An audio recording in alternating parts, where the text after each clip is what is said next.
안녕하십니까. 개념이 잡히는 일반 물리학 이제 네 번째 파트가 시작이 되겠습니다. 그러니까 일반 물리학을 크게 둘로 나누면은 역학 1권, 그 다음에 두 번째가 이제 2권의 전자기하학이 시작되잖아요. 그 전자기하학이 시작하는 파트에 해당이 되겠습니다. 그래서 21장 전하에 대해서 공부를 하도록 하겠습니다. 자, 21장 내용은 사실은 굉장히 기본적이고 중요한 내용이지만 21장에서 많은 얘기를 할 수가 없어요. 그러니까 그만큼 전하가 굉장히 광범위한 현상에 관련이 되어 있는데요. 그래서 21장은 일단은 전하가 뭐냐에 대해서 우리가 알아야 될 것, 외워야 될 것들을 좀 정리하는 시간이 되도록 하겠습니다. 그래서 첫 번째 전하가 뭐냐, 전하를 어떻게 발견했느냐 했을 때 전하가 뭐냐라고 하면은 그 어떤 전기현상의 원인이 되는 입자들의 성질이다, 그렇게 이해하면 돼요. 그러니까 질량하고 같은 개념이에요, 사실은. 그러니까 모든 입자는 질량이 있어야 되죠. 질량. 근데 질량만 있는 게 아니고 각 입자의 전하라는 성질도 갖고 있더라. 그래서 질량은 중력적인 어떤 그 상호작용의 원인이 되는 성질이고, 전하는 전자기적인 어떤 상호작용의 원인이 되는데, 그런 전자기적인 상호작용을 우리가 이제 전기현상, 그러니까 쉽게 말하면 정전기, 마찰전기 또는 전류, 그런 거 있죠. 예, 그런 현상의 기본이 되는, 근본 원인이 되는 입자의 성질이다, 그렇게 이해하시면 돼요. 근데 이제 질량의 경우에는 양의 값밖에 없죠. 질량이 있다 없다 밖에 없지만은 전하는 살펴보니까 종류가 양전하하고 음전하, 그래서 부호가 다른 성질을 갖고 있어요. 그래서 입자들이 가질 수 있는 전하의 종류에는 양전하, 음전하 또는 전하가 없을 수도 있어요. 모든 입자는 질량을 가져야 되는데 모든 입자가 전하를 갖는 건 아니다 하는 얘기예요. 전하가 없는 입자의 예는 중성자의 경우에는 전하가 없고요. 그 다음에 양전하를 띈 입자의 예로서는 양성자, 그다음에 음전하는 전자가 있다 하는 거죠. 그래서 이런 것들은 이제 실험을 해봐서 찾아낸 성질들이다, 그렇게 이해하시면 되고요. 그래서 이러한 전하들에 의해서 무슨 일이 일어나느냐 하는 것을 앞으로 배울 거예요.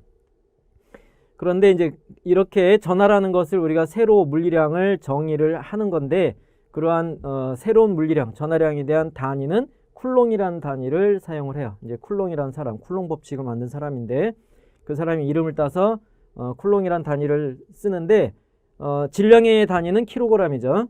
그래서 킬로그램 같은 경우에는 이제 SI 단위기에서 기본 단위기로 정의를 했어요. 유도되는 게 아니라 정의한 단위가 되는데, 사실은 그 쿨롱도 실제는 킬로그램의 동급에 버금가는 물리량이에요. 근데 그 시기적으로 이런 SI 단위계를 정의할 때 그 전하의 존재를 정확하게 알고 있던 게 아니라 전류라는 현상을 먼저 알았어요. 그래서 전류의 그 양을 먼저 정의하면서 암페어, 그죠?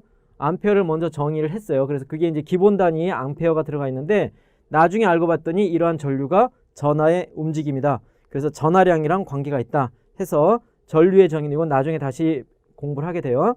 그러니까 어떤 주어진 단면을 시간 dt의 짧은 시간 동안에 지나간 dq라는 전하의 흐름의 양을 전류로 정의해요. 그래서 관계식을 이렇게 쓸 수 있는데, 이러한 관계식으로부터 전하량은 전류 곱하기 시간이다 해서 1쿨롱이라는 것이 1A 전류가 1초 동안에 흘렀을 때 지나간 전하량의 값을 1쿨롱으로 정의한다, 그렇게 이해하시면 돼요. 예, 하지만은 더 근본적으로 생각을 하면 전하가 있고 전하에 의해서 전류가 나타나는 거다 하는 관계, 그거를 이제 이해를 하고 가면 되고요. 자, 그런데 이제 이러한 전하에 대해서 네 번째로 또 정리가 되는 내용이 뭐가 있냐면, 질량이랑 이 전하량 다른 점인데, 질량은 아직까지 가장 기본이 되는 최소량의 질량이 정의되지 않고 있어요. 그러니까 질량은 연속적으로 그냥 얘기를 하는데, 전하의 경우에는 기본 전하량이라 그래서 요 2로 표시된 1.6 곱하기 10의 마이너스 19제곱 쿨롱에 해당하는 요 전하량보다 더 작은 전하량은 존재하지 않는다라고 알려져 있어요. 그래서 가장 작은 값, 최소값을 기본 전하량으로 정의를 한 거고요.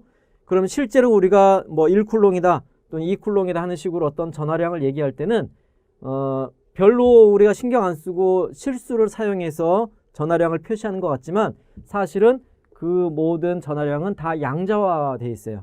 그 말은 뭐냐면 아주 작지만 마이너스 19제곱에 해당하는 크기의 아주 작은 기본 전하량이지만 그 전하량의 정수배로 표시가 되는 거예요.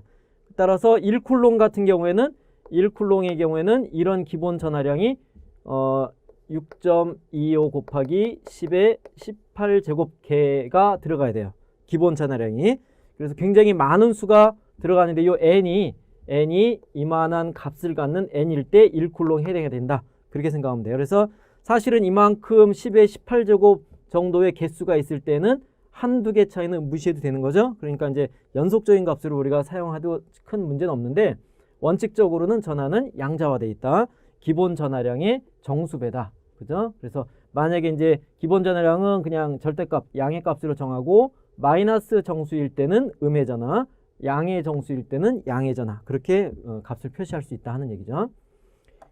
네, 그 다음에 이제 전하에 대해서 아주 더 중요한 얘기가 전하량은 항상 보존이 돼요. 전하량이 보존이 되지 않는 경우는 일반 물리 범위에서는 없다. 그렇게 보시면 되고요. 그 얘기는 뭐냐면 그동안 우리가 보존되는 물리량에 대해서 쭉 공부를 하면서 에너지 보존되죠. 에너지 중에서 역학 에너지만 따지면은 역학 에너지는 비보존력이라고 하는 어떤 상호작용이 그게 일을 하지 않으면 역학 에너지가 보존되는 조건이 있었고요. 그 외에 내부 에너지와 열 에너지를 포함한 포괄적인 에너지는 연력학 일법칙에서 항상 보존이 됐었죠. 그 다음에 선운동량이라는 게 있었어요. 선운동량은 요것은 외부 힘에 합한 그 외부 힘이 0일 때 그때 선운동량이 보존이 됐죠. 그 다음에 각운동량도 어떤 경우에 각운동량이 보존이 되냐면 외부 힘에 의한 토크가 0일 때 그때 각운동량이 보존이 돼요. 그러니까 역학적인 관계에서 우리가 정의했던 보존은 보존되는 조건이 있어요. 그 고립된 계에서 특정한 어떤 조건들이 만족이 돼야 이런 것들이 보존된다 그러는데 전하는 당분간은 무조건 보존된다. 그렇게 이해하면 돼요. 그래서 이러한 전하 보존의 예가 그 방사능 분기에서도 일어나고 쌍소멸이나 쌍생성 이런 경우에도 전하량 보존이 성립해야 된다 하는 얘기예요. 이건 나중에 현대물리에서 다시 한번 얘기가 나오는데요.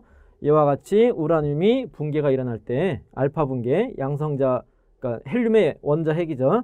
그래서 우라늄에서 이런 헬륨 원자 핵이 떨어져 나올 때 그때 그 질량 보존은 안 돼요. 질량 보존은 안 되고 이제 질량수 보존이 되는 거예요. 질량수하고 질량하고 다르죠. 그래서 질량은 보존이 안 되지만은 전하량은 보존이 돼야 돼요. 그래서 원자 번호 92번, 얘가 90번 그러면 헬륨 2번. 그래서 원자 번호끼리의 합, 여기 이제 전하량 보존에 해당하는 거거든요.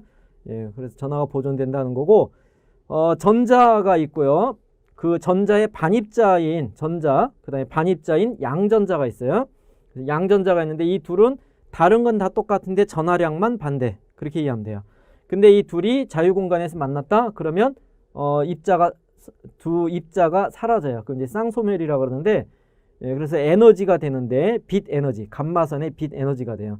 근데 이때도 플러스 마이너스가 합쳐져서 전하가 없어져서 그 전하를 갖지 않은 포톤의 형태로 나타난다. 그렇게 되는 거고요.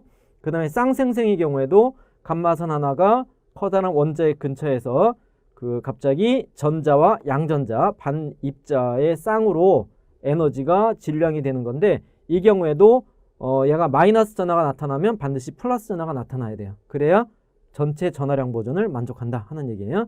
그래서 이러한 지금 세 가지 예를 들었는데 이 세부적인 것은 여러분이 아직 생소할 수가 있어요. 그러니까 크게 신경 안 써도 되고요.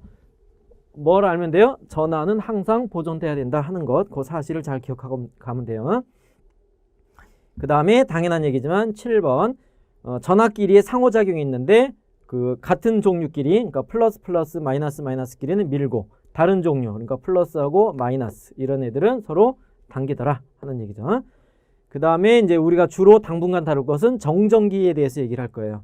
그래서 정전기는 뭐냐면 정지해 있거나 매우 느리게 그래서 정지한 것처럼 우리가 근사할 수 있는 전하들의 성질들에 대해서 얘기를 할 거예요. 전하가 움직이게 되면 조금 복잡한 일들이 일어나요. 그래서 일단은 이 8가지 내용은 전하의 기본적인 거기 때문에 여러분들이 정리해서 한번 머릿속에 잘 기억을 해두도록 하고요.